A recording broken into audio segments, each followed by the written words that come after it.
Greatest یا اللہ بڑا ہے. جب چھٹے امام سے پوچھا گیا کہ یہ جو اللہ اکبر اس کو ہم کیا کہیں کہ اللہ کس سے بڑا ہے، امام نے کہا کہ کوئی بھی خدا کی جو بھی تعریف کرتا ہے اس ہر تعریف سے بڑا اللہ ہے. عزیزان، امام علیہ السلام فرماتے ہیں کہ جب آپ کسی معصوم کے حرم کی طرف جائیں تو حرم کے جب پہلے دروازے سے داخل ہوں تو رک جائیں اور اپنا ہاتھ اٹھا لیں اور ہاتھ اٹھا کر 30 مرتبہ کہیں اللہ اکبر اللہ اکبر، 30 مرتبہ کہیں. پھر اس کے بعد جب تھوڑا آگے بڑھیں اور اندر والے حصے میں جائیں اور قبر اطہر نظر آنا شروع ہو جائے تو پھر کہو 30 مرتبہ اللہ اکبر. کیونکہ ابھی آپ جملے سنیں گے تو اس سے بعض لوگ اور بعض جو کچے خطیب ہوتے ہیں جو کسی استاد کے سامنے بیٹھتے نہیں ہیں، بات کو سمجھتے نہیں ہیں، وہ پھر نعوذ باللہ ان کو خدا سے تشبیہ دینا شروع کر دیتے ہیں. یہ اللہ کی مخلوق ہے، اس میں قطعاً کوئی دو رائے نہیں ہے. عزیزہ، پھر امام علیہ السلام فرماتے ہیں 30 بار پڑھے تھے، 30 تھوڑا اندر جا کے پڑھے. جیسی قبر اطہر نظر آئے معصوم کی، کسی بھی معصوم کی، اس قبر اطہر کے سامنے کھڑے ہو کر 40 مرتبہ پھر کہو اللہ اکبر. کہ جتنی صفات ابھی میں بیان کرنے جاؤں گا یہ ساری کی ساری صفات اللہ نے ان چہاردہ معصومین کو عطا کی ہیں. عزیزان، امام علیہ السلام ہمارے 10ویں امام فرماتے ہیں جب تم نے 30 اور 40 تینوں کو اکٹھا کریں تو بن جاتے ہیں 100 مرتبہ. جب تم نے 100 مرتبہ کہہ دیا اللہ اکبر، اب زیارت پڑھنا شروع کرو. زیارت انشاءاللہ 1 پیج کی ہے میرے پاس، اس پہ تو گفتگو تو کافی دیر ہو سکتی ہے. میں انشاءاللہ تعالیٰ اس کو تقریباً 15 منٹ میں کوشش کرتا ہوں، 15-20 منٹ آپ کے سامنے مصائب عرض کر دیتا ہوں. صلوات پڑھنا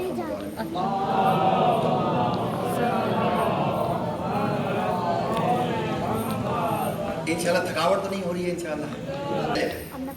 السلام علی اولیاء اللہ و اصفیائہ، سلام ہو آپ پر اے اللہ کے اولیاء اور وہ بزرگوار ہستیاں جن کو اللہ نے پوری کائنات میں چن لیا ہے. تشریح بہت زیادہ نہیں کروں گا، وقت نہیں ہے اتنا. دوسری، السلام علی امناء اللہ و احبائہ، سلام ہو آپ پر، اور یہ 14 کے لیے سلام ہو آپ پر جن کے پاس اللہ کی امانتیں ہیں اور وہ جو اللہ سے محبت کرتے ہیں اور خدا جن سے محبت کرتا ہے. کن کی پیروی کرنی ہے ہم نے، جو کل انشاءاللہ آپ کے سامنے شروع کروں گا میں کس طرح کرنی ہے. یہ 3 مجالس آنے والی میں اپنی طرف سے ایک طالب علمانہ کوشش ہے میں اسے مکمل طور پر آپ کے سامنے عرض کروں. 7 دن صرف اس کو بلٹ اپ کیا ہے کہ کن کی پیروی کرنی ہے، کن کے پیچھے چلنا ہے. وہ کون حسین ہے جس نے اپنے سر کو سجدے میں رکھ دیا ہے اور سجدے میں سر رکھنے سے پہلے معلوم تھا ابھی سجدے کے اندر سر میں رکھوں گا، پھر میں خود نہیں اٹھاؤں گا، کوئی اور اٹھائے گا، اور اس سجدے کے اندر سر کے کٹنے کے بعد سکینہ کے منہ پر تماچے بھی پڑیں گے. لیکن یہ ہے کون؟ امناء اللہ و احبائہ، اللہ کی امانتیں ان کے پاس ہیں، اللہ کی محبت ان کے پاس ہے اور یہ ان امانتوں کو ادا کرنے کا حق جانتے ہیں. عزیزہ، السلام علی انصار اللہ و خلفائہ، سلام ہو آپ پر جو اللہ کے مددگار ہیں. اب اگر یہاں وہ 100 مرتبہ نہ کہو تو انسان پھسلتا ہے نا تھوڑا سا. خدا کے مددگار، کیونکہ بعض آتے ہیں، ایسے اب نام نہیں لیتا میں کسی کا، آتے ہیں جب اس قسم کی چیزیں کہتے ہیں اچھا اللہ کے مددگار، تو اس کا مطلب ہے کہ اللہ کی مدد کرنے والے تو پھر خدا کی مدد، ان کی مدد کے بغیر خدا کا کام تو نہیں چلتا. نہیں، ایسا نہیں ہے. وہ علی کل شیء قدیر ہے، وہ ان کا خالق ہے، وہ ان کا مالک ہے، وہ ان کا رازق ہے، وہ ان کا رب ہے. جب یہ ایسے ہیں تو وہ کیسا ہے. السلام علی انصار اللہ و خلفائہ، اور زمین کے اوپر خلافت فقط ان 14 کی ہے. ان 14 کے علاوہ جو بھی خلافت کا بار اٹھانے کی کوشش کرے گا یا کہے گا جھوٹ بول رہا ہے. عزیزان، یہ زیارت کے الفاظ ہیں، خطابت نہیں ہے. کبھی ہوتا ہے نا خطیب صاحب جوش میں کہہ دیتے ہیں، بعد میں کہتے ہیں جوشی خطابت میں ہو جاتا ہے. معرفت اللہ. عزیزان، سلام ہو آپ پر کہ آپ کے ہوئے بغیر اللہ کی معرفت انسانوں کے لیے ناممکن ہے. آپ کے کے بغیر اللہ کی معرفت نہیں ہو سکتی. ایک شخص آیا چھٹے امام کے پاس, کہتا مولا, اب مولا تو میں نے کہا, اس نے مولا نہیں کہا, آیا امام نے اس کو دیکھا, اس کی حالت, کہا کہ امام صادق نے کہا کہ تم اس وقت کس حالت کے اندر ہو؟ اب یہ کانپ رہا تھا, کہا کہ میری حالت اس وقت ایسے, اور یہ ائمہ کے ماننے والا نہیں تھا, کہا میری حالت اس وقت ایسے ہے کہ میں اپنے سامنے عرش الہی کا مشاہدہ کر رہا ہوں. امام علیہ السلام نے کہا کہ جس کے اندر اگر رسی اللہ موجود نہ ہو جو اہل بیت کی خدا نے بنائی ہو, اگر وہ کوئی بھی چیز دیکھتا وہ سچی اور حقیقی نہیں ہو سکتی. جسے تم عرش الہی کہہ رہے ہو وہ شیطان کا تخت ہے اور تم اس کو دیکھ رہے ہو. خدا کی معرفت ان کے بغیر ممکن نہیں ہے. عزیزان, یہ ہم صرف سن لیتے ہیں. ابھی عبد الرحمن ابن ملجم نے سر کے اندر ضربت ماری ہے, اپنے منہ سے جام نکال کر دینا یہ اسی کا کام ہے جو اپنے اندر اللہ کی صفات رحمانیت بھی رکھتا ہے, رحیمیت بھی رکھتا ہے. عزیزان, اگلی, السلام علی مساکن ذکر اللہ, سلام ہو آپ پر کہ اگر کوئی بھی خدا کا ذکر کرنا چاہے تو اس کو آپ کی پیروی کرنا پڑے گی. اگر خدا کا ذکر پوری کائنات میں خدا کی کسی مخلوق نے کیا ہے تو 14 معصومین نے ہی کیا ہے.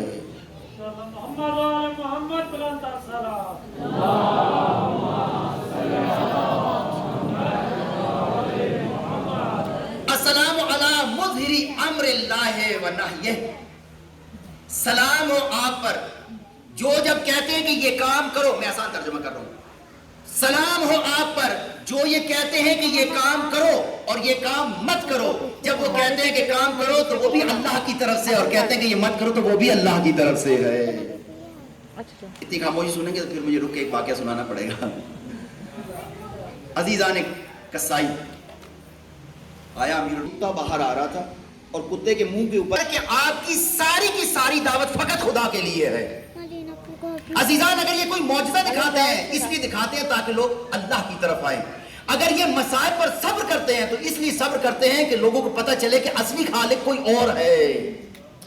ہر کسی کو اپنے رب کی طرف بلاتے ہیں. السلام علی المستقرین فی مرضات اللہ, اور سلام ہو آپ پر کہ اللہ کی مرضی پر آپ نے اپنے آپ کو ایسا کر لیا ہے کہ اگر سامنے زہرا تماچے کھائے تو اللہ کی مرضی پر خاموش. اگر زین العابدین جو اپنے وقت کے دوسرے علی ہیں ان کے سامنے اگر سکینہ منہ پہ تماچے کھائے, کانوں سے بالیاں نوچ لی جائیں, پھر بھی اللہ کی مرضی پر زین العابدین خاموش ہیں.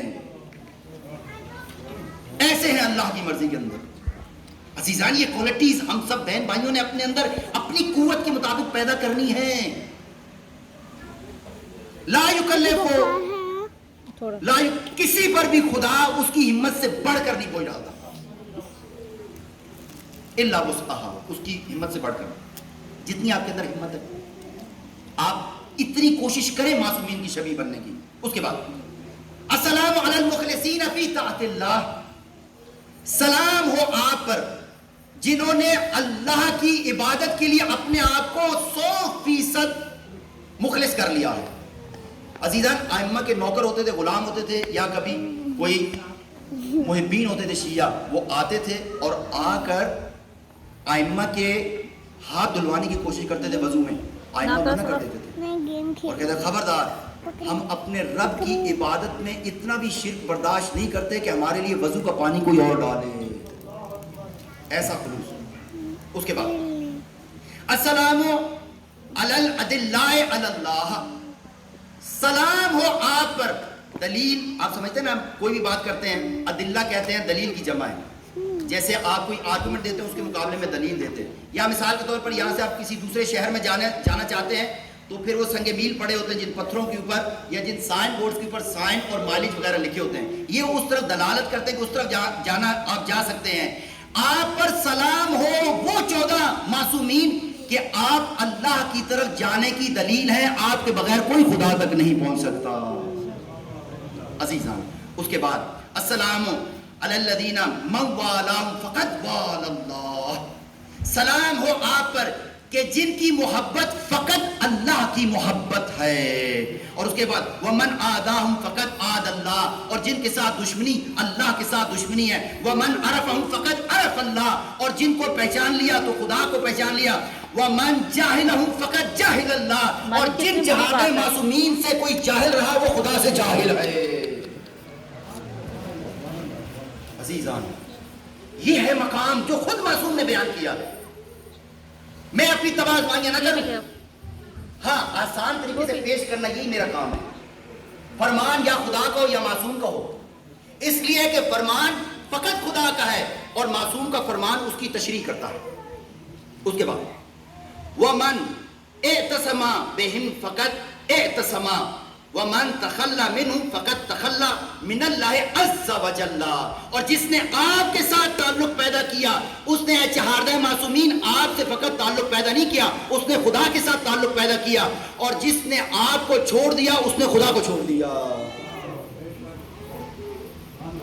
عزیزاں، اس کے بعد پھر یہاں پر یہ جب ساری چیزیں بیان کر دی نا، اب امام کہتے ہیں اپنی طرف سے گواہی دو۔ اب یہ گواہی آپ سب کی اور میری طرف سے، کیونکہ میں اکیلا ہی بول رہا ہوں، ہم سب کی ترجمانی میں وَأُشْهِدُ اللَّهَ، اور پھر امام کہتے ہیں کہ پھر تم کہو کہ میں گواہی دیتا ہوں۔ اب اپنے لیے، اب سب اپنے دل میں بھی رکھیں کہ یہ جو پڑھے ہیں فضائل، اُشْهِدُ اللَّهَ، میں اللہ کو گواہ بناتا ہوں، انی سلم لمن سالمتم، میں اس بات کی گواہی دیتا ہوں اے چہاردہ معصومین کہ جن کے ساتھ آپ کی صلح ہے ان کے ساتھ میری صلح ہے، وَحَرْبٌ لِمَنْ حَارَبْتُمْ، اور جو آپ کا دشمن ہے وہ میرا دشمن ہو، چاہے میرے گھر کے اندر میرا باپ ہو یا میری اولاد ہو۔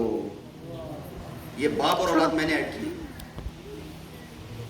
جن کے ساتھ بھی ان کی دشمنی ہے کوئی بھی ہے۔ اس کے بعد مومنٌ بسرکم وعلانیتکم، اور میں آپ پر ایمان رکھتا ہوں ظاہراً بھی اور چھپ کر بھی، چاہے مجھے دنیا کے سامنے کہنا پڑے کہ الحمدللہ میں محبان علی میں سے ہوں، شیعان علی میں سے ہوں، سامنے بھی کہوں گا، اور اس کے علاوہ اگر مجھے کہیں راز میں بھی کہنا پڑے تو کہوں گا۔ اس کے بعد مفوض فی ذالک کلہ الیکم، اور میں نے اپنی پوری زندگی آپ کو سپرد کر دی ہے۔ آپ کہیں گے کہ احمد عباس اٹھ جا تو احمد عباس اٹھ جائے گا، آپ کہیں گے بیٹھ جا تو بیٹھ جا، اگر کہیں امام کہ اپنے گھر کو چھوڑ دے تو چھوڑ دے، اگر کہیں کہ اپنے گھر کی طرف چلا جا تو گھر کی طرف چلا جاؤں گا۔ عزیزاں، اس کے بعد اس سے پہلے کہ میں آخری جملہ پڑھوں اور پھر مصائب آپ کے سامنے عرض کروں، عزیزان جب میں نے اپنا سب کچھ ان کے گرد سپورٹ، ان کے یہاں سپورٹ کر دیا، پھر تکلیف انہوں نے بتائی ہے، ہم لوگوں نے تو نہیں گھڑی، مولویوں نے تو نہیں گھڑی ہے، انہوں نے بتائی ہے، احادیث موجود ہیں، وسائل الشیعہ موجود ہیں، اور بھی کتابوں کے اندر موجود ہے، نماز انہوں نے بتائی ہے، اس کے بعد روزہ، حج، زکوٰۃ، خمس انہوں نے بتایا۔ آخری چیز، اچھا یہ چیز ہم سب کو یاد ہے جو ابھی آنے والی ہے، لعن اللہ عدو آل محمد من الجن والانس، لعنت ہو خدا کی ان تمام دشمنوں پر جو آل محمد کے دشمن ہیں، چاہے انسانوں میں سے ہوں چاہے جنوں میں سے ہوں۔ ٹھیک ہے، یہ ماشاءاللہ الحمدللہ یہ پکی ہے، یہ الحمدللہ پکا اور اچھی بات ہے۔ دشمنی خدا نے بھی دین کو لعنت سے شروع کیا، لا الہ ہے نا، لا الہ پہلے انکار ہے، کسی بھی اور معبود کا انکار، کوئی معبود نہیں الا اللہ، سوائے اللہ۔ برات، اچھا ایک لعنت ہے جو قرآن کی لعنت ہے، یا ابھی آپ کے سامنے میں حدیث بیان کر رہا ہوں اس کے اندر لعنت آئی ہے، یہ لعنت بد دعا ہے۔ ایک لعنت ہمارے پنجاب میں ہوتی ہے، میں خود بھی پنجابی ہوں تو غصہ کرنے کی ضرورت نہیں ہے، ایک لعنت ہمارے پنجاب میں ہوتی ہے، اس کے لفظ تو ٹھیک ہوتے ہیں لیکن انداز ایسے ہوتا ہے جیسے ماں بہن کی گالی دی جا رہی، وہ لعنت نہیں ہے، لعنت بد دعا ہے۔ جب آپ دعا کرتے ہیں تو آپ کو کہنا پڑتا ہے زور لگا کے نہیں، آرام سے کہتے ہیں، تو اسی طرح سے لعنت بھی آرام سے کریں۔ کیوں؟ آپ ایک سب سے خوبصورت لعنت کیا ہے، جتنے بھی عدو ہیں، جتنے بھی دشمن آل محمد کے، چاہے وہ اندر ہیں یا باہر ہیں، زمین میں یا آسمان میں، انسانوں میں سے یا جنوں میں، سب پر لعنت ہے، کسی کا نام لینے کی ضرورت نہیں، کیونکہ جس طرح سے مسلمانوں کی ایک جماعت الحمدللہ آل محمد سے محبت رکھتی ہے، اسی طرح سے مسلمانوں کی ایک جماعت، بعض لوگ جو آل محمد کے خلاف ہیں یا ہماری تحقیق کے مطابق انہوں نے اہل بیت کو تکلیفیں پہنچائی ہیں، ان کی تحقیق کے مطابق نہیں ہے کہ انہوں نے کیا ایسا، ان کے پاس وہ سمجھتے ہیں کہ ایسا ہوا ہی نہیں ہے، یہ عبداللہ ابن سبا نے یا کسی نے ڈرامہ بنا کے پیش کر دیا ان کے سامنے، اور شیعہ جو اس کے اوپر جم کے انہوں نے مذہب بنا لی، یہ ان کی تحقیق ہے۔ اگر ہم اپنی تحقیق پر مطمئن ہیں، وہ اپنی تحقیق پر مطمئن ہے، فیصلہ خدا پہ چھوڑ دیا، ہم کون ہے فیصلہ کرنے والے؟ آپس میں محبت رکھیے، سنی شیعہ سارے مل کر چلیے، حقیقت بیان. آپ صرف اور صرف نور آل محمد کی بات کریں، کفر کے اندھیرے خود ہی چھٹنا شروع ہو جائیں گے. آپ صرف ان کے فضائل بیان کریں اور ان کے دشمنوں کی کیٹیگری بیان کر دیں، کسی کا نام لینے کی ضرورت نہیں، خود بخود لوگ دوستوں کو بھی ڈھونڈ لیں گے اور دشمنوں کو بھی ڈھونڈ لیں گے. اس کے بعد وَأَبْرَأُ إِلَى اللَّهِ مِنْهُمْ، اور میں سب سے برات کرتا ہوں، اور اس کے بعد میں درود بھیجتا ہوں سرکار دو عالم اور ان کی پاک ذات پر. آپ بھی انشاءاللہ ادھر